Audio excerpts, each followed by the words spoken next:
ನಿರಾಕಾರ ಗುರು ಗುರು ರೇ ನಿರ್ಗುಣ, ಗುರು ಸೃಷ್ಟಿಕಾರ ಗುರು ವಿಶ್ವಂಬರ, ಗುರುವಿನ ವೀಣ ನರ ನಾರಾಯಣ, ಗುರು ಚರಿತಾಸೇಖರ ಪಾರಾಯಣ. ದಿಗಂಬರ ದಿಗಂಬರ ಶ್ರೀಪಾದ ವಲ್ಲಭ ದಿಗಂಬರ, ದಿಗಂಬರ ದಿಗಂಬರ ಶ್ರೀಪಾದ ವಲ್ಲಭ ದಿಗಂಬರ, ಶ್ರೀಪಾದ ವಲ್ಲಭ ಮನುಷ್ಯ ರೂಪಿ ಗುರು ಲಾವಲ ತರಾತರ, ಶ್ರೀಪಾದ ವಲ್ಲಭ ಮನುಷ್ಯ ರೂಪಿ ಗುರು ಲಾವಲ ಜರಾತರ. ಜಯ ಜಗದೀಶ್ವರ ಜಯ ವಿಶ್ವಂಬರ ಜಯ ಜಯ ಶ್ರೀ ಸ್ವಾಮಿ ಸಮರ್ಥ. ಅವಧೂತ ಚಿಂತನ ಶ್ರೀ ಗುರುದೇವದತ್ತ. ಎಲ್ಲ ಸ್ವಾಮಿ ಸಮರ್ಥರ ಭಕ್ತಾದಿಗಳಿಗೂ ಮತ್ತು ದತ್ತಾತ್ರೇಯ ಭಗವಂತನ ಭಕ್ತಾದಿಗಳಿಗೂ ನಿಮ್ಮನೆ ಹುಡುಗ ಸಂತೋಷ್ ಪತಂಗಿ ಮಾಡುವ ನಮಸ್ಕಾರಗಳು. ಎಕ್ಸ್ಪೀರಿಯನ್ಸ್ಗಳು ಸುಮಾರು ಪ್ರತಿ ದಿವಸ ನಾವು ಹೇಳ್ಕೊಂಡು ಹೋಗ್ತಾ ಇದ್ದೀವಿ. ಅದು ತುಂಬ ಖುಷಿಯಾಗುವಂಥ ಒಂದು ವಿಚಾರ. ಯಾಕಂದರೆ ಎಲ್ಲಾದರೂ ಒಬ್ಬರಾದರೂ ಬದಲಾಗ್ತಾರೆ ಅನ್ನೋ ಒಂದು ವಿಶ್ವಾಸ ನಮಗೆ ಇದೆ. ಒಂದು 100 ಜನ ವಿಡಿಯೋ ನೋಡಿದಾಗ ಅದರಲ್ಲಿ ಅಟ್ಲೀಸ್ಟ್ ಒಂದು 10 ಜನ ಆದರೂ ಒಂದು ಸ್ವಾಮಿಯ ದಾರಿಯೆಲ್ಲ ಬರ್ತಾರೆ ಅಂಥ ಒಂದು ಕಾರ್ಯಕ್ಕೆ ನಾವು ಪ್ರಯತ್ನ ಮಾಡ್ತಾ ಇದ್ದೀವಿ ಅನ್ನೋದು ತುಂಬ ಖುಷಿ ವಿಚಾರ. ಯಾಕಂದರೆ ನಾವು ಭಕ್ತಿ ಮಾಡೋದು ಎಷ್ಟು ಮುಖ್ಯನೋ ಭಕ್ತರನ್ನ ಭಕ್ತಿಯ ದಾರಿಯಲ್ಲಿ ತರೋದು ದತ್ತ ಮಹಾರಾಜರಿಗೆ ತುಂಬ ತುಂಬ ಇಷ್ಟವಾಗಿರ್ತಕ್ಕಂಥ ಕೆಲಸ. ದತ್ತ ಮಹಾರಾಜರಿಗೆ ಪ್ರಸಾರ ಪ್ರಚಾರ ಅಂದರೆ ಭಕ್ತಾದಿಗಳ ಮನಸ್ಸಿನಲ್ಲಿ ದತ್ತ ಮಹಾರಾಜರ ಒಂದು ಬೀಜವನ್ನು ಬಿತ್ತೋದು ನಮ್ಮ ಕೆಲಸ. ಅದನ್ನು ನೀರು ಹಾಕಿ ಭಕ್ತಿಯ ಮಾರ್ಗದಲ್ಲಿ ಭಕ್ತಾದಿಗಳನ್ನ ತಂದು ಅವರ ಹೃದಯದಲ್ಲಿ ಅದನ್ನು ಆಲದ ಮರವಾಗಿ ಬೆಳೆಸಿ ಅವರ ದೇಹದ ಕೊನೆ ಉಸಿರುವರೆಗೂ ಅವರು ಹಿಂದೆ ನಿಂತು ಕಾಪಾಡುವುದು ಆ ಭಗವಂತ ನಿರ್ಗುಣ ಪಾದುಕೆಯ ಮಹಾನ್ ದೈವಿ ಶಕ್ತಿ ಸ್ವಾಮಿ ಸಮರ್ಥರು ದತ್ತ ಮಹಾರಾಜರ ಒಂದು ಕೆಲಸ. ಸೊ ಆ ಕೆಲಸವನ್ನು ನಮಗೆ ಕೊಟ್ಟಿರ್ತಕ್ಕಂಥ ಕೆಲಸವನ್ನು ನಾವು ಮಾಡೋಣ. ದತ್ತ ಮಹಾರಾಜರು ಏನು ಮಾಡಬೇಕು ಖಂಡಿತವಾಗಿಯೂ ಅದನ್ನು ಮಾಡೇ ಮಾಡ್ತಾರೆ ಅಂತ ಹೇಳ್ತಾ ಇವತ್ತಿನ ಈ ಒಂದು ಅದ್ಭುತ ವಿಡಿಯೋನ ನಾನು ಪ್ರಾರಂಭಿಸ್ತಾ ಇದ್ದೀನಿ. ಏನಪ್ಪ ವಿಶೇಷ ಅಂದರೆ ಒಬ್ಬ ಕಷ್ಟದಲ್ಲಿರ್ತಕ್ಕಂಥ ಒಬ್ಬ ಹುಡುಗಿಯ ಒಂದು ಕತೆ ಇದು. ಸೊ ತುಂಬ ಬಡತನದ ಪರಿಸ್ಥಿತಿಯಲ್ಲಿ ಬೆಂದು ಹೋಗಿರ್ತಕ್ಕಂಥ ಒಂದು ಹುಡುಗಿಯ ಕತೆ ಇದು. ಇಲ್ಲಿ ಹುಡುಗಿಯ ಹೆಸರು ಅಂದರೆ ಆ ಭಕ್ತಳ ಹೆಸರು ರಾಜೇಶ್ವರಿ ಅಂತ ಆ ಒಂದು ಹುಡುಗಿಯ ಹೆಸರು. ಇವಳು ತಂದೆಯನ್ನು ಕಳೆದುಕೊಂಡು ತಾಯಿಯ ಜೊತೆ ಮನೆ ಕೆಲಸಕ್ಕೆ ಹೋಗೋದು ಇವಳ ಕಾಯಕವಾಗಿರುತ್ತೆ. ಸುಮಾರು ಬೆಳಗ್ಗೆಯಿಂದ ಸಾಯಂಕಾಲ ಒಂದು 8ರಿಂದ 9 ಮನೆಗೆ ಕೆಲಸಕ್ಕೆ ಹೋಗಬೇಕು. ಅದರಿಂದ ಬಂದಿರತಕ್ಕಂಥ ಆ ದುಡ್ಡಿನಲ್ಲಿ ಮನೆಯನ್ನು ನಡೆಸಬೇಕು ಅನ್ನೋದು ಈ ರಾಜೇಶ್ವರಿಯ ಕೆಲಸ ಆಗಿರುತ್ತೆ. ಸೊ ಇದು ಪ್ರತಿ ದಿವಸ ನಡೀತಾ ಇರುತ್ತೆ. ಅದೇ ತರಹ ಕಷ್ಟ ಕಾರ್ಪಣ್ಯಗಳು ತಪ್ಪಿರಲ್ಲ, ಅದು ಅದ್ರ ಜೊತೆಗೆ ಇರುತ್ತೆ. ಸೊ ಇಂಥ ಒಂದು ಪರಿಸ್ಥಿತಿಯಲ್ಲಿ 8ರಿಂದ 9 ಜನ ಇರ್ತಕ್ಕಂಥ ಒಂದು ಬೇರೆ ಬೇರೆ ಮನೆಗಳಲ್ಲಿ ಅದರಲ್ಲಿ ಒಬ್ಬರು ಸ್ವಾಮಿಯ ಸೇವೆಯನ್ನು ಮಾಡ್ತಾ ಇರುವಾಗ ಇವರು ಸ್ವಾಮಿಗೆ ದೇವಸ್ಥಾನಕ್ಕೆ ಅಥವಾ ಅವರ ಮನೆಯಲ್ಲಿ ದೇವ ಮಂದಿರದಲ್ಲಿ ಇರ್ತಕ್ಕಂಥ ಪಾತ್ರೆಗಳನ್ನು ಕ್ಲೀನ್ ಮಾಡೋದು ಕೊಡೋದು ಇದು ನಡೀತಾ ಇರುತ್ತೆ. ಸೊ ಇಲ್ಲಿ ಸಿಚುವೇಶನ್ ಏನಾಗೋಗ್ಬಿಡುತ್ತಪ್ಪ ಅಂತಂದರೆ ಯಾರ್ದು ಪೂಜೆ ಮಾಡ್ತಾರೆ ಇವರು ಅನ್ನೋದು ರಾಜೇಶ್ವರಿಗೆ ದೊಡ್ಡ ಸಮಸ್ಯೆ. ಸೊ ಒಂದು ದಿವಸ ಏನಾಗೋಗ್ಬಿಡುತ್ತೆ, ಇವರ ತಾಯಿಗೆ ತುಂಬಾ ಹುಷಾರಿಲ್ದಂಗೆ ಆಗೋಗ್ಬಿಡುತ್ತೆ. ಅವತ್ತು ಅವರು ಕೆಲಸಕ್ಕೆ ಹೋಗೋಕ್ಕಾಗಲ್ಲ. ಎಲ್ಲರ ಮನೆಗೂ ತಪ್ಪಿಸ್ದಾಗ ಎಲ್ಲರೂ ಕೂಡ ಒಂದು ಮಾತು ಹೇಳೋರೆ, ಹೇಳಲ್ಲ ಬಿಡಲ್ಲ ನೀನು ಕೆಲಸ ಬಿಟ್ಬಿಡ್ತೀಯ ಹಂಗೆ ಹಿಂಗೆ ಅಂತ ಹೇಳೋರು. ಅದರಲ್ಲಿ ಸ್ವಾಮಿಯ ಸೇವೆ ಮಾಡುವಂಥ ಒಬ್ಬ ಭಕ್ತರು ಯಾಕಮ್ಮ ಏನಾಯಿತು ಅಂತ ಕೇಳಿದಾಗ ಅವ್ರು ಹೇಳ್ತಾರೆ, ನಮ್ಮ ತಾಯಿಗೆ ಈ ಸಮಸ್ಯೆ ಆಯಿತು. ಆವಾಗ ಅವರು ಏನು ಮಾಡ್ತಾರೆ, ಅವರು ರಾಜೇಶ್ವರಿ ಅವರು ಕೆಲಸಕ್ಕೆ ಹೋಗುವಂಥ ಮನೆಯವರು ಪ್ರತಿ ದಿವಸ ಅವ್ರು ಏನು ಮಾಡ್ತಾರೆ ಅಂದರೆ ಸ್ವಾಮಿಯ ಮಹಾರಾಜರ ಮುಂದೆ ಒಂದು ಚಂಬು ನೀರು ತುಂಬಿಡ್ತಿರ್ತಾರೆ. ಇಟ್ಟು ತಮಗೆಷ್ಟು ಸಾಧ್ಯನೋ ಅಷ್ಟು ತಾರಕ ಮಂತ್ರವನ್ನು ಹೇಳಿ ಆ ನೀರನ್ನು ಪ್ರತಿ ದಿವಸ ಪ್ಯೂರಿಫಿಕೇಷನ್ ಅಂದರೆ ರೊಟೇಷನ್ ಸ್ಕೀಮ್ ಅದಂತರ ಮೂಮೆಂಟ್ ಆಗ್ತಾ ಮಾಡ್ತಾ ಇರ್ತಾರೆ ಪ್ರತಿ ದಿವಸ. ಅವರು ಬಂದ ತಕ್ಷಣ ಹಿಂಗಾಗಿದೆ ತಾಯಿಗೆ ಅಂದ ತಕ್ಷಣ ಇವರು ಏನು ಮಾಡ್ತಾರೆ, ಅಮ್ಮ ಇದನ್ನು ತೊಗೊಂಡೋಗಿ ನೀನು ನಿಮ್ಮ ತಾಯಿ ಕೊಡಿಸು, ಸಾಧ್ಯವಾದರೆ ಶ್ರೀ ಸ್ವಾಮಿ ಸಮರ್ಥ ಅಂತ ಒಂದು ನಾಮಸ್ಮರಣೆ ಮಾಡುವಂಥೇಳಿ ಆ ನೀರನ್ನು ಅವರಿಗೆ ಕೊಡ್ತಾರೆ. ಅದರ ಪ್ರಕಾರ ಹೆಲ್ತ್ ಇಶ್ಯೂ ತುಂಬ ಇರೋದರಿಂದ ಆ ತಾಯಿಯ ನೀರನ್ನು ಕುಡಿದು ಮಲಗೋತಾರೆ. ಕನಸಿನಲ್ಲಿ ಇವರಿಗೆ ಒಬ್ಬರು ಯಾರೋ ವಯಸ್ಸಾಗಿರ್ತಕ್ಕಂಥ, ಅಂದರೆ ಅವ್ರ ತಾಯಿಗಾಗಿರ್ತಕ್ಕಂಥ ಅನುಭವ ನಾನು ಹೇಳ್ತಾ ಇರೋದು ನನಗೆ. ಕನಸಿನಲ್ಲಿ ಅವರ ತಾಯಿಗೆ ಒಬ್ಬ ವಯಸ್ಸಾಗಿರ್ತಕ್ಕಂಥ ವೃದ್ಧ ಬಂದು ಕಟ್ಟಿಗೆ ತಗೊಂಡು ಚೆನ್ನಾಗಿ ಥಳಿಸಿರ್ತಕ್ಕಂಥ ಒಂದು ಅನುಭವ ಆಗುತ್ತೆ. ಥಟ್ಟಂತ ಬೆಳಗಿನ ಜಾವ 5 ಗಂಟೆಗೆ, ಅಂದರೆ ಬ್ರಾಹ್ಮಿ ಮುಹೂರ್ತದಲ್ಲಿ ಈ ಒಂದು ಘಟನೆ ನಡೆದಿರುತ್ತೆ. ಥಟ್ಟಂತ ಒಂದು 5 ಗಂಟೆಗೆ ಅವ್ರಿಗೆ ಎಚ್ಚರಿಕೆ ಆಗುತ್ತೆ. ಅವ್ರ ಮಗಳಿಗೆ ಹೇಳ್ತಾರೆ, ಸೊ ಇದು ಏನಮ್ಮ, ನಾನು ಬರೀ ತೀರ್ಥ ಕುಡಿದು ಮಲಗಿದ್ದಕ್ಕೆ ಒಬ್ಬರು ವಯಸ್ಸಾಗಿರ್ತಕ್ಕಂಥ ವೃದ್ಧ ಬಂದು ನನಗೆ ಮೈ ತುಂಬ ಬಾಸುಂಡೆ ಬರೋ ಥರ ಹೊಡೆದಿರ್ತಕ್ಕಂಥ ಒಂದು ಕನಸು ನನಗೆ ಬಿದ್ದಿದೆ. ಇದ್ರದ್ದು ಏನು ವಿಶೇಷತೆ ಅನ್ನೋದು ಗೊತ್ತಾಗಲಿಲ್ಲ ನನಗೆ ಅಂಥೇಳಿ, ಸರಿ ಆಯಿತು, ಅದೇ ಭಗವಂತನ ಸ್ವಾಮಿ ಸಮರ್ಥರು ಅಂಥೇಳಿ ಜಪ ಮಾಡಿ ಮಲ್ಕೋತಾರೆ.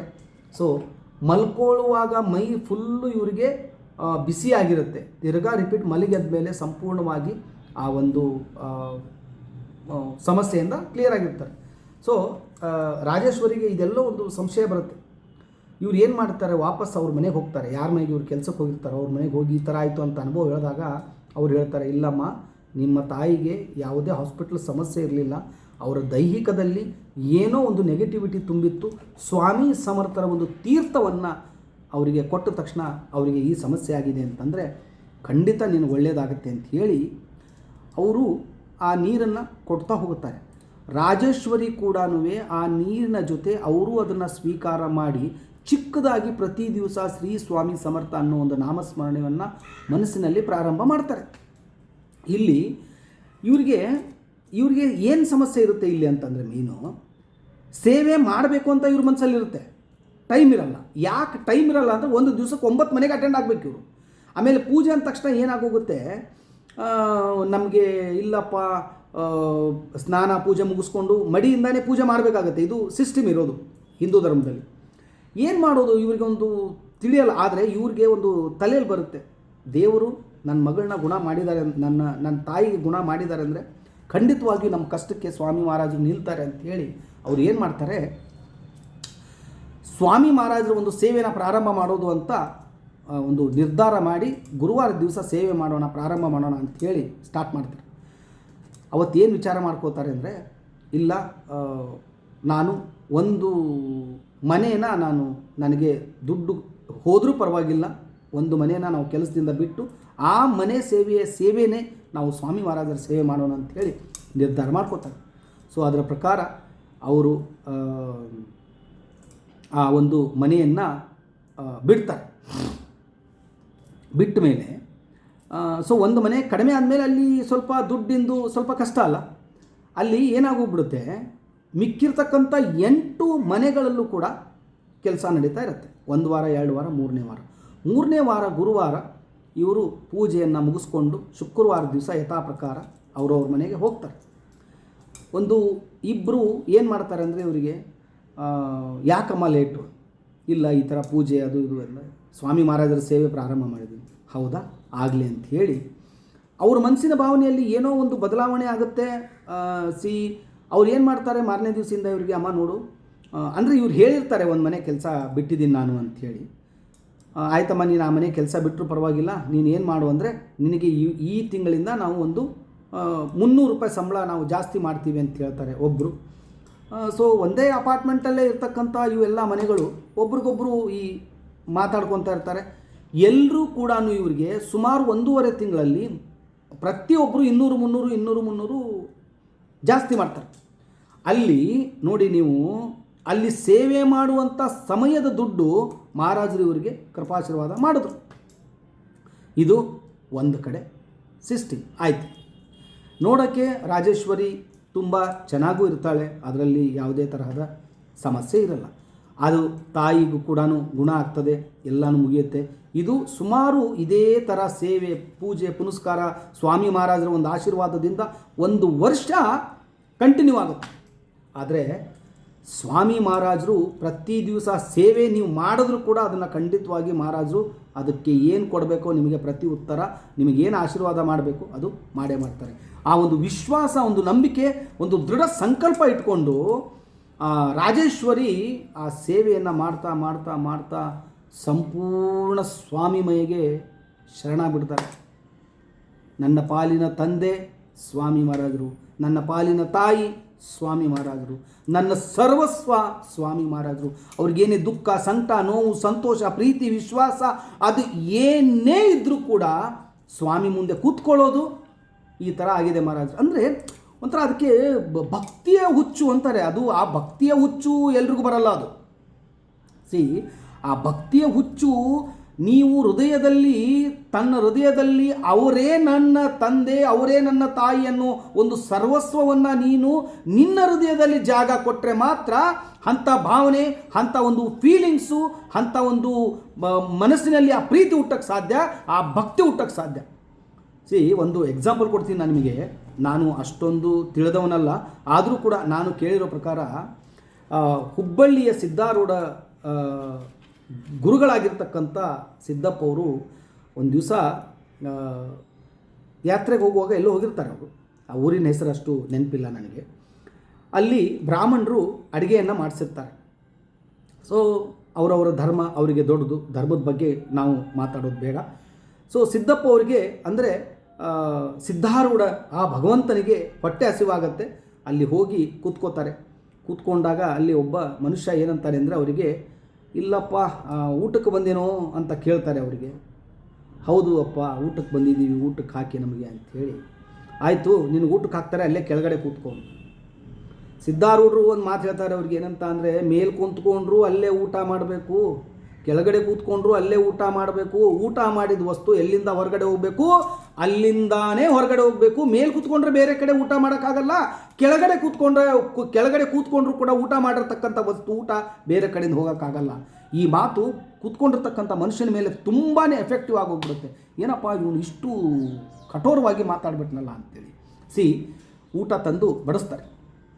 ಊಟ ಬಡಿಸಿ ಆದಮೇಲೆ ನಮ್ಮ ಸಿದ್ಧಾರೂಢ ಭಗವಂತ ಎಲೆ ಬಿಟ್ಟು ಹೇಳ್ತಾ ಇರ್ತಾರೆ, ಮೇಲೆ ಎದ್ದು ಹೋಗ್ತಾರೆ. ಅವರು ಹೇಳ್ತಾರೆ, ಏನಪ್ಪ ಊಟ ಮಾಡಿ ಹೀಗೆ ಹೊರಟುಬಿಟ್ಟೆ, ಎಲೆ ಯಾರು ನಿಮ್ಮ ಅಪ್ಪ ತೆಗಿತಾನೆ ಅಂತ ಕೇಳ್ತಾರೆ ಅವರು. ಸಿದ್ಧಾರೂಢರು ಭಯಂಕರವಾಗಿ ಬೆಂಕಿ, ಒಂಥರ ಅಷ್ಟು ಕೋಪ ಬಂದ್ಬಿಡುತ್ತೆ ಅವ್ರಿಗೆ. ಸಿದ್ಧಾರೂಢರಿಗೆ ಏನೂ ಮಾತಾಡೋಕ್ಕಾಗಲ್ಲ.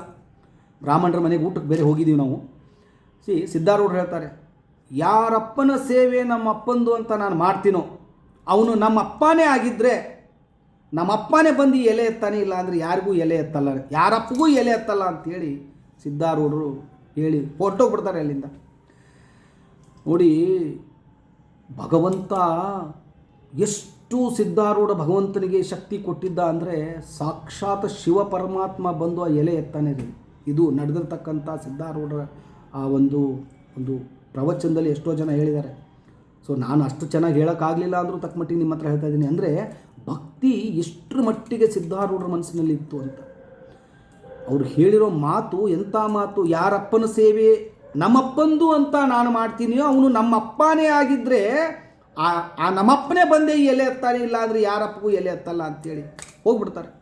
ಸೊ ಸಾಕ್ಷಾತ್ ಭಗವಂತ, ಆ ಮಹಾದೇವ ಪರಮೇಶ್ವರ ಬಂದ ಎಲೆ ಎತ್ತಾನೆ.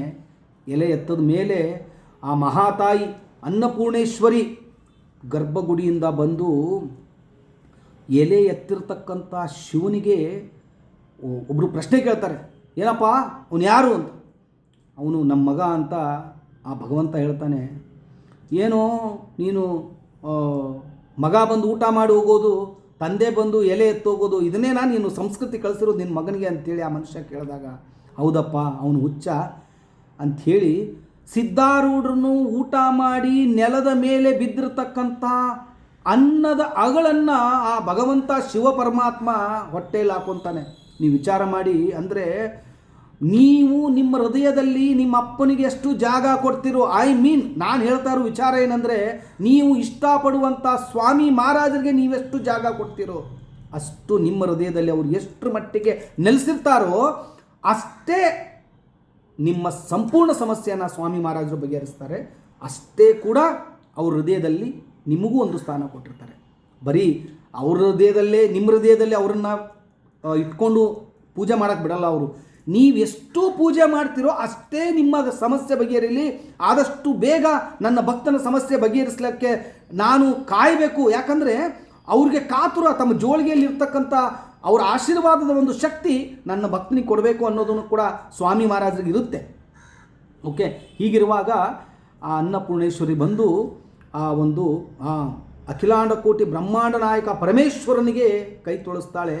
ಮೈಯಲ್ಲಿ ಇರ್ತಕ್ಕಂಥ ಅದ್ಭುತವಾಗಿರ್ತಕ್ಕಂಥ ಪಟ್ಟೆ ಪೀತಾಂಬರದ ಮಹಾನ್ ಸಿಲ್ಕಿಗೆ ಸಂಬಂಧಪಟ್ಟಿರ್ತಕ್ಕಂಥ ಆ ಪಟ್ಟೆ ಪೀತಾಂಬರದ ಸೆರಗನ್ನು ತಗೊಂಡು ಆ ಪರಮೇಶ್ವರನಿಗೆ ಕೈ ಮತ್ತು ಬಾಯಿ ಒರೆಸ್ಕೊಳ್ಳೋಕ್ಕೆ ಆ ಸೆರಗನ್ನು ಕೊಡ್ತಾಳೆ. ಅಷ್ಟು ಕೊಟ್ಟು ಗರ್ಭಗುಡಿಯಲ್ಲಿ ಹೋಗ್ಬಿಡ್ತಾರೆ. ಪರಮೇಶ್ವರ ನಿರ್ಲಿಪ್ಪ ಆಗಿಬಿಡ್ತಾನೆ. ಆದರೆ ಅಲ್ಲಿ ಸೇರಿರ್ತಕ್ಕಂಥ ಭಕ್ತರು ಒಂದು ವಿಚಾರ ಮಾಡ್ತಾರೆ, ಗರ್ಭಗುಡಿಯಲ್ಲಿ ಯಾರೂ ಇಲ್ಲ, ಇಲ್ಲಿ ಬಂದಿರೋರು ಯಾರು? ವಿಚಾರ ಮಾಡ್ತಾರೆ. ಬಂದು ಊಟ ಮಾಡಿ ಹೋಗಿರ್ತಕ್ಕಂಥ ಮಹಾನುಭಾವ ಯಾರು? ಪಟ್ಟೆ ಪೀತಾಂಬರ ಉಟ್ಟುಕೊಂಡು ಬಂದಿರತಕ್ಕಂಥ ಮಹಾತಾಯಿ ಯಾರು? ಯೋಚನೆ ಮಾಡಿದಾಗ ಎಲ್ಲರೂ ಕೂತ್ಕೊಂಡು ಯೋಚನೆ ಮಾಡ್ತಾರೆ. ನೋಡಿ, ಮಹಾಪುರುಷ ಬಂದು ಊಟ ಮಾಡಿ ಹೋದ, ಆ ಭಗವಂತ ಬಂದು ಕೈ ತೋಳಿಸೋದ, ಆ ಮಹಾತಾಯಿ ಬಂದು ಆ ಪರಮೇಶ್ವರನಿಗೆ ಕೈ ನೀರು ಹಾಕೋದ್ಲು. ನಾವು ಏನು ಮಾಡಿದ್ವಿ ಅಂದರೆ ಇದನ್ನು ನೋಡಿಕೊಂಡು ನಮ್ಮ ಕಾಲ ಹರಣ ಆಯಿತು. ನಮ್ಮ ಜೀವನ ಏನು ಅಂದರೆ ನಾವು ಮತ್ತೊಬ್ಬರ ಬಗ್ಗೆ ಮಾತಾಡೋದ್ರಲ್ಲೇ ನಮ್ಮ ಜೀವನ ಕಳೆದೋಯ್ತು, ಇಷ್ಟರಲ್ಲೇ ನಿಮ್ಮ ಜೀವನ ಅಂತ್ಯ ಆಗುತ್ತೆ ಅಂಥೇಳಿ ತುಂಬ ನೋವುಪಟ್ಟು ಸಿದ್ಧಾರೂಢನ ಹುಡುಕೊಂಡು ಹೋಗಿ ಸಿದ್ಧಾರೂಢರಿಗೆ ಕೊನೆಗೆ ಅಲ್ಲಿ ಕರ್ಕೊಂಡು ಬಂದು ಸುಮಾರು ವಾದ ವಿವಾದಗಳು ಆಗ್ತವೆ. ಸೊ ಅಲ್ಲಿ ಅದು ಮುಂದಿನ ಕತೆ. ಸೊ ನಮ್ಮ ಕಥೆನ ನಾನು ಮುಂದುವರಿಸ್ತೀನಿ. ಇಲ್ಲಿ ರಾಜೇಶ್ವರಿಗೆ ತನ್ನ ಸೇವೆ ಮುಂದುವರಿಸ್ಕೊಂಡು ಹೋಗ್ತಾ ಇರ್ತಾರೆ. ಸೊ ಒಂದು ದಿವಸ ವಯಸ್ಸಿಗೆ ಬಂದಿರತಕ್ಕಂಥ ಹುಡುಗಿ ರೋಡಲ್ಲಿ ಹೋಗುವಾಗ ಯಾರೋ ಒಂದಿಬ್ಬರು ಹುಡುಗರು ಅವರನ್ನು ಚುಡಾಯಿಸ್ತಿರ್ತಕ್ಕಂಥ ಒಂದು ಘಟನೆ ಆ 8 ಮನೆಯಲ್ಲಿರ್ತಕ್ಕಂಥ ಯಾರಿಗೋ ಒಬ್ರಿಗೆ ಗೊತ್ತಾಗುತ್ತೆ. ಆವಾಗ ಅವ್ರಿಗೆ ಪರಿಜ್ಞಾನ ಬರುತ್ತೆ, ನಮ್ಮ ಮನೆ ಮಗಳ ಥರ ಅವಳು ಕೆಲಸ ಇದ್ದಾಳೆ, ನಾವು ನಮ್ಮ ಮಕ್ಕಳ ಬಗ್ಗೆನೇ ಚಿಂತೆ ಮಾಡ್ತಾ ಇದ್ದೀವಿ, ನಮ್ಮ ಮನೆಗೆ ಬರ್ತಕ್ಕಂಥ ಬೇರೆಯವರ ಮಗಳು ನಮ್ಮ ಮನೆಗೆ ಬರ್ತಾ ಇದ್ದಾಳೆ ಪಾತ್ರೆ ಉಜ್ಜಕ್ಕೆ ಕೆಲಸ ಮಾಡ್ತಾ ಇರೋಕ್ಕೆ, ಅಂದರೆ ನಾವು ತಿಂದಿರ್ತಕ್ಕಂಥ ಅನ್ನದ ತಟ್ಟೆಯನ್ನು ಆ ಹುಡುಗಿ ಎತ್ತಾಳೆ ಅಂದರೆ ನಾವು ನಮ್ಮಿಂದ ಏನಾದರೂ ಮಾಡೋಣ ಅಂಥೇಳಿ ಅವ್ರಿಗೆ ಒಬ್ಬರ ತಲೆಯಲ್ಲಿ ಬಂದಾಗ ಅವರು ಎಲ್ರಿಗೂ ಸೇರಿಸಿ ಅದನ್ನು ಮಾತಾಡಿಕೊಂಡು ಆಯಿತು ಇವಳಿಗೊಂದು ಮದುವೆ ಮಾಡೋಣ ಅಂತ ಹೇಳಿ ಅದು ನಿರ್ಧಾರ ಆಗುತ್ತೆ. ಅದು ಇಷ್ಟೇ, ನಿರ್ಧಾರನೇ ಇರುತ್ತೆ. ಆದರೆ ಇಲ್ಲಿ ಸಮಸ್ಯೆ ಎಲ್ಲಿ ಬರುತ್ತಪ್ಪ ಅಂತಂದರೆ, ಇವಳು ಮದುವೆ ಮಾಡ್ಕೊಂಡು ಹೊರಟೋಗ್ಬಿಟ್ರೆ ನಮ್ಮ ಕೆಲಸ ಮಾಡೋರು ಯಾರನ್ನ ನಾವು ನಂಬಿಕಸ್ಥವಾಗಿ ಹುಡುಕಬೇಕು ಅನ್ನೋ ಒಂದು ಕ್ವಶನ್ ಬರುತ್ತೆ. ಸೊ ಇದು ಇಷ್ಟಕ್ಕೆ ಸ್ಟಾಪ್ ಆಗುತ್ತೆ. ಆ ಒಂದು ಬಿಲ್ಡಿಂಗಿಗೆ ಒಬ್ಬ ಸೆಕ್ಯೂರಿಟಿ ಗಾರ್ಡ್ ಬರ್ತಾನೆ. ಸೆಕ್ಯೂರಿಟಿ ಗಾರ್ಡು ತುಂಬ ಒಳ್ಳೆಯ ಹುಡುಗ, ಸ್ಫುರದ್ರೂಪಿ, ತುಂಬ ಚೆನ್ನಾಗಿರುತ್ತೆ. ಅದರಲ್ಲಿ ಯಾವನೋ ಒಬ್ಬರು ಆ ಬಿಲ್ಡಿಂಗಲ್ಲಿ ಇಲ್ಲ, ಆ ಯಪ್ಪನೂ ಇಲ್ಲೇ ಇರ್ತಾನೆ, ಈ ಹುಡುಗಿನೂ ಇಲ್ಲೇ ಇರ್ತಾಳೆ, ಇವ್ರಿಗೆ ಇಲ್ಲೇ ಒಂದು ಚಿಕ್ಕದಾಗಿ ನಮ್ಮ ಅಪಾರ್ಟ್ಮೆಂಟಲ್ಲಿ ರೂಮ್ ಮಾಡಿಕೊಟ್ಟು ಇವರಿಬ್ಬರಿಗೆ ಮದುವೆ ಮಾಡೋದು ಅಂತ ಹೇಳಿ ಸುಮಾರು ಜನ ಮಾತಾಡ್ಕೊತಾರೆ. ಸೊ ಆ ಮಾತನ್ನು ಅವರು ಕೇಳಿಸ್ಕೊತಾರೆ. ಅವರು ಹುಡುಗಿ ಕೇಳಿ ಹಿಂಗಮ್ಮ ಈ ಥರ ಅಂಥೇಳಿ ಸ್ವಾಮಿಯ ಚಿತ್ತ ಅಂಥೇಳಿ ಅಲ್ಲಿ ಆ ಹುಡುಗನೂ ಕೂಡ ಕೇಳ್ತಾರೆ, ಹುಡುಗನೂ ಒಪ್ಕೋತಾನೆ, ಹುಡುಗಿನೂ ಒಪ್ಕೊತಾರೆ. ಅದೇ ಅಪಾರ್ಟ್ಮೆಂಟಲ್ಲಿ ಸ್ವಾಮಿ ಕೃಪಾಶೀರ್ವಾದದಿಂದ ರಾಜೇಶ್ವರಿಯ ಮದುವೆ ಆಗುತ್ತೆ. ತುಂಬ ಅದ್ಭುತವಾಗಿರ್ತಕ್ಕಂಥ ಜೋಡಿ, ಮತ್ತು ಎಲ್ರಿಗೂ ತುಂಬ ಇಷ್ಟಪಡುವಂಥ ಒಂದು ಸಂಸಾರ ನಡೆಸಿ ಇವತ್ತು ಕೂಡ ರಾಜೇಶ್ವರಿ ಮತ್ತು ಅವರ ಗಂಡ ಆ ಒಂದು ಸ್ವಾಮಿಯ ಸೇವೆಯಲ್ಲಿದ್ದಾರೆ ಅಂತ ಹೇಳೋದಕ್ಕೆ ತುಂಬ ಖುಷಿ ಅನಿಸುತ್ತೆ. ವೀಕ್ಷಕರೇ, ಇಲ್ಲಿಗೆ ಈ ಒಂದು ಸ್ವಾಮಿ ಸಮರ್ಥರ ಒಂದು ಅನುಭವದ ಕಥೆಯನ್ನು ಮುಗಿಸ್ತಾ ಇದ್ದೀನಿ. ಮತ್ತೆ ಒಂದು ಹೊಸ ಕಥೆ ತಗೊಂಡು ನಿಮ್ಮ ಮುಂದೆ ಬರ್ತೀನಿ. ನಿಮಗೇನೇ ಸಮಸ್ಯೆ ಇದ್ದರೂ ಕೂಡ ಸ್ಕ್ರೋಲೋ ಮೇಲೆ ನನ್ನ ನಂಬರ್ ಬರ್ತಾ ಇದೆ, ನೀವು ಫೋನ್ ಮಾಡ್ಬೋದು, ಸ್ವಾಮಿಯ ಸೇವೆ ನೀವು ಮಾಡ್ಬೋದು ಅಂತ ಹೇಳ್ತಾ ಇಲ್ಲಿಗೆ ಈ ಒಂದು ಕಥೆಯನ್ನು ಮುಗಿಸ್ತಾ ಇದ್ದೀನಿ. ಮತ್ತೆ ಒಂದು ಹೊಸ ಕಥೆ ತಗೊಂಡು ನಿಮ್ಮಲ್ಲಿ ಬರ್ತೀನಿ. ಅಲ್ಲಿವರೆಗೂ ಶ್ರೀ ಸ್ವಾಮಿ ಸಮರ್ಥ. ಜೈ ಜೈ ಸ್ವಾಮಿ ಸಮರ್ಥ.